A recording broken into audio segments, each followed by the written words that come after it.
नमस्कार, मैं हूं मिहिर रंजन।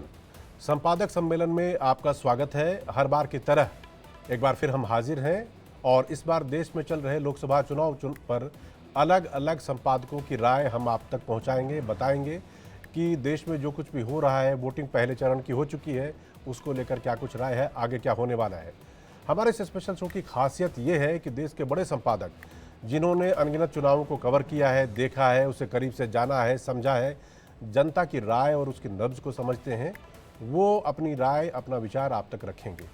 इस बार इस शो में हम बात करने वाले हैं देश के मुस्लिम मतदाताओं की कि आखिर देश का मुस्लिम मतदाता इस बार किस तरह से वोटिंग करने वाला है। खास तौर पर हम उन सीटों की बात करेंगे जो मुस्लिम बहुल सीटें हैं और सत्ता में इस वक्त बीजेपी है। नारा है कि 370 के पार जाना है, गठबंधन को 400 के पार ले जाना है।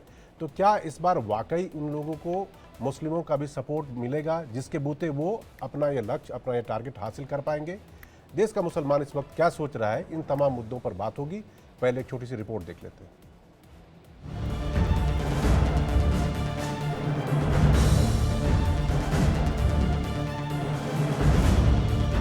देश में लोकसभा चुनाव की सरगर्मी तेज है। पहले चरण के मतदान के बाद अब 6 चरण और बचे हैं। पहले चरण के मतदान में कहीं मतदाता दिल खोलकर वोट करते नजर आए तो कहीं वोट फीसदी पिछले साल की तुलना में सुस्त नजर आई। आज हम अपने इस खास शो संपादक सम्मेलन में जिस अहम मुद्दे पर चर्चा करने जा रहे हैं, उसकी धुरी के इर्द गिर्द देश के कई राष्ट्रीय और क्षेत्रीय पार्टियां अपना राजनीतिक भविष्य तलाशती नजर आती है।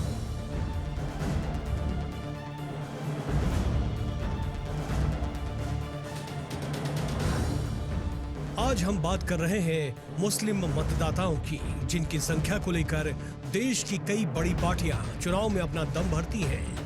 आज हम इसी पर चर्चा कर रहे हैं कि देश का मुसलमान मोदी के साथ कितना खड़ा है। कितना खड़ा है मतलब ये कि क्या मुसलमान मोदी के नाम पर वोट कर रहा है। पिछले 2 लोकसभा चुनाव में मुसलमानों का कितना वोट बीजेपी को मिला है? क्या देश में चल रहे लोकसभा चुनाव में मुस्लिम मतदाता चुनाव की दशा और दिशा बदल सकते हैं?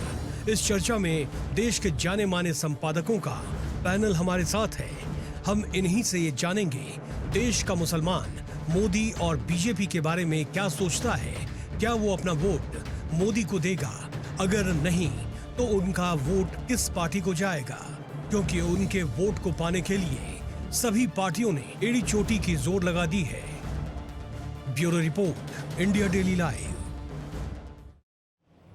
तो इस वक्त इस पर चर्चा करने के लिए हमारे साथ एक से बढ़कर एक मेहमान, एक से बढ़कर एक एक्सपर्ट जुड़ चुके हैं। आप देख सकते हैं कि मेरे बाजू में यहाँ पे हाजी खान साहब हैं, मुस्लिम स्कॉलर हैं, उमेश चतुर्वेदी जी हैं, कई जगह पे संपादक रहे, इधर राकेश उपाध्याय जी हैं, और उसके अलावा आप वहाँ पर अजय शुक्ला जी को देख सकते हैं, और साथ में अकुश श्रीवास्तव है जो नवोदय टाइम्स के संपादक हैं, और जो गणित है, जो अंकों का खेल है, उसे समझाने के लिए अभय कुमार हैं जो कि बाहर से हमारे साथ जुड़े हुए हैं। तो सबसे पहला सवाल मैं चाहूँगा कि हाजी खान साहब से ही पूछ लूँ कि खान साहब, इस बार जो चुनाव हो रहा है इसमें मुसलमान कितना कुछ आपको लगता है कि बीजेपी के तरफ जाने वाला है? पहले से वो ज़्यादा है या पहले से कम होगा, या आपको लगता है वस्तुस्थिति वैसे ही बनी रहेगी? देखिए मीर जी, 2024 का चुनाव जो हो रहा है वो हिंदुस्तान में एक नई तारीख लिखेगा।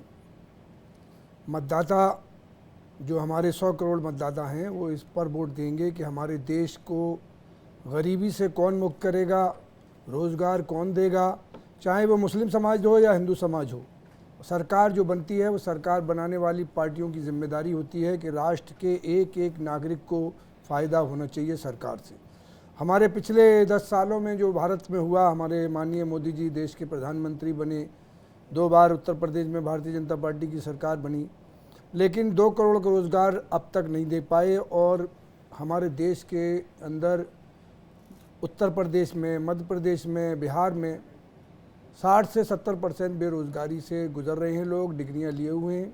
लेकिन मतदाता को 2024 में, चाहे वो मुस्लिम मतदाता हो, हिंदू मतदाता हो, सिख हो, पारसी हो, कि देश का रहने वाला कोई भी नागरिक हो, इस पर वोट करना चाहिए कि हमारे राष्ट्र को सुचारू रूप से देश में कौन चला सकता है और कौन देश में आगे ले जा सकता है। तो कुल मिलाकर आप कह रहे हैं कि उतने संतुष्ट आप नहीं हैं?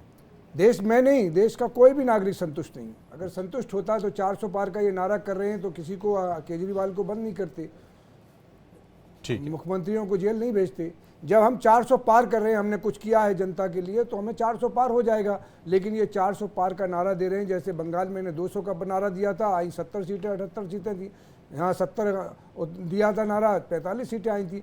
तो ये नारा तो देते हैं, लेकिन इस नारे पर पूरा नहीं उतरते, जिससे कि देश के नागरिक को कुछ फायदा हो। मुझे मेरे पास कुछ लिस्ट है कुछ सीटों की जहाँ पर कि मुस्लिम ज़्यादा तादाद में हैं, जिनकी संख्या आप 40% से ज़्यादा कह लीजिए, चाहे वो अनंतनाग, बारामूला, लक्षद्वीप, मलप्पुरम, किशनगंज, धुबरी, जंगीपुर, बहरामपुर, मुर्शिदाबाद, बारपेटा, नौगांव, लद्दाख, संभल, कटिहार, बिजनौर, नगीना, सिकंदरा, जो भी इधर के जहाँ कहीं भी मुस्लिम डोमिनेंस में है, वहाँ पर बीजेपी के लिए जीतना बड़ा मुश्किल है। मैं इसमें थोड़ा सुधार करना चाहूँगा। जो जनसंख्या के हिसाब से 20% से ज़्यादा मुस्लिम आबादी या वोटर वाली सीटें पूरे देश में करीब 92 हैं। ठीक है। और पिछले लोकसभा चुनाव में 2019 के लोकसभा चुनाव में इसमें भारतीय जनता पार्टी 40 सीटें जीती थी। 41 सीटें जी, 41 सीटें वो खुद जीती थी, उसमें से 4 सीटें तो उसके सहयोगी दलों को भी मिली थी। तो ये कहना कि सिर्फ उसको जीतने में कठिनाई होती है, ये थोड़ा सा ये आंकड़े उसकी गवाही नहीं देते हैं। और 2014 में से आप देखेंगे कि कुछ सीटें कम थी इसकी तुलना में, तो वो ये कहना कि जहाँ मुस्लिम बहुल सीटें हैं वहाँ जीतने में भारतीय जनता पार्टी को कठिनाई होती है, कम से कम पिछले 2 चुनावों से ऐसा नहीं दिख रहा है। अब इसके क्या कारण है, इस पर अब चर्चा हो सकती है, इस पर बहस हो सकती है। तो लेकिन एक चीज़ जरूर है कि जो भारतीय जनता पार्टी को लेकर के, जैसा अभी हाजी साहब कह रहे थे, मुस्लिम वोटर टैक्टिकल वोटिंग करता रहा है बीजेपी को लेकर, बिल्कुल। लेकिन इस बार जो अभी तक के मामले सामने आए हैं तो उसमें भी थोड़ा सा बदलाव दिख रहा है। जैसे आपने देखा होगा कि भोपाल में एक मस्जिद में मोदी के नारे लगे, तो कहीं ना कहीं कुछ न कुछ चीजें, जी बिल्कुल। और जो भारतीय जनता पार्टी ने कोशिश की ना, जैसे कि हिंदू समाज में है ना कि ओबीसी, दलित, उस तरह से वहाँ पसमानदा समाज के लिए अलग से जो सम्मेलन किए, तो मैं ये नहीं कहूँगा कि इस बार, ये तो चुनावी नतीजे बताएंगे कि कितना बदलाव हुआ है और कितना असर पड़ा है, लेकिन कहीं ना कहीं वहाँ भी भारतीय जनता पार्टी ने पहुँचने की कोशिश की है।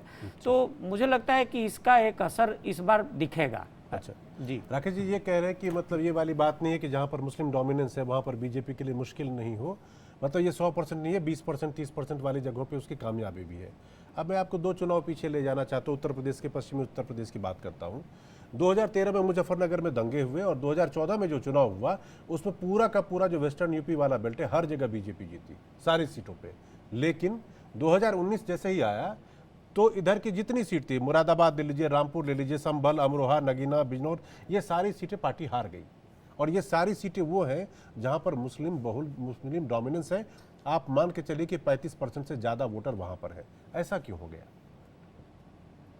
देखिए, लोकसभा का जो मतदाता का रुझान रहता है वो थोड़ा अलग रहता है, विधानसभा में अलग रहता है।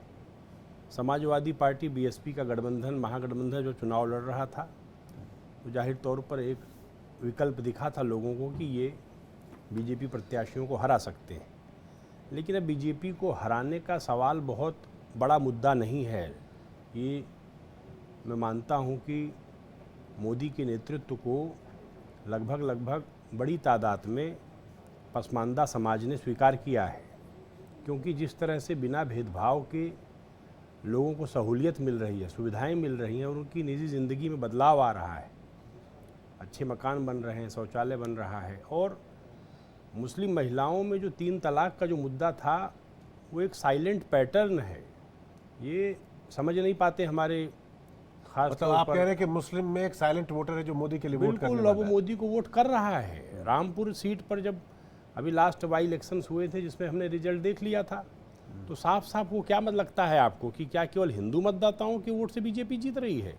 बड़ी तादाद में मुस्लिम महिलाएं और पसमानदा समाज ये भाजपा को वोट करने लगा है। ये मैं लगातार अपने रिपोर्टर्स को सुनता हूं और उनकी ख़ास तौर पर जो मुस्लिम महिलाएं हैं उनसे जो उनकी बातचीत हो उसको बहुत गहराई से देखता हूं, तो कश्मीर से लेकर के बंगाल तक मुझे दिखाई पड़ रहा है कि मुस्लिम महिलाओं में एक बेचैनी है कि किसी भी तरह से ये सरकार रहनी चाहिए, क्योंकि ये है इसीलिए उनकी ज़िंदगी में बेहतरी आ रही है। ये कोई पुरुषों का खेल नहीं है केवल राजनीति। अब महिलाएं समझ गई अपने अधिकार, और वो मुस्लिम माता पिता भी समझ गए हैं जिनकी बेटियां जहालत की ज़िंदगी जी रही हैं, परेशानी झेल रही हैं 3 तलाक जैसे इश्यूज़ से। आज ये पूरी दुनिया के अंदर और भारत के अंदर जो बदलाव हो रहा है, ये नौजवान तबका, मुस्लिम तबका, विशेष रूप से युवतियां, महिलाएं देख रहे हैं, और उनको विश्वास हो चला है कि ये जो राजनीतिक नेतृत्व, मैं किसी पार्टी के भरोसे बात नहीं कर रहा हूँ, लेकिन प्रधानमंत्री नरेंद्र मोदी के नेतृत्व में जो फैसले हुए हैं, उन फैसलों ने कश्मीर से लेकर के और बंगाल तक मुसलमानों की ज़िंदगी में आमूलचूल बदलाव पैदा किया है। और जो चाहते हैं लोग कि जो विभाजनकारी मनोवृत्ति है वैसा ही चले, तो वो अब नहीं चलने वाला।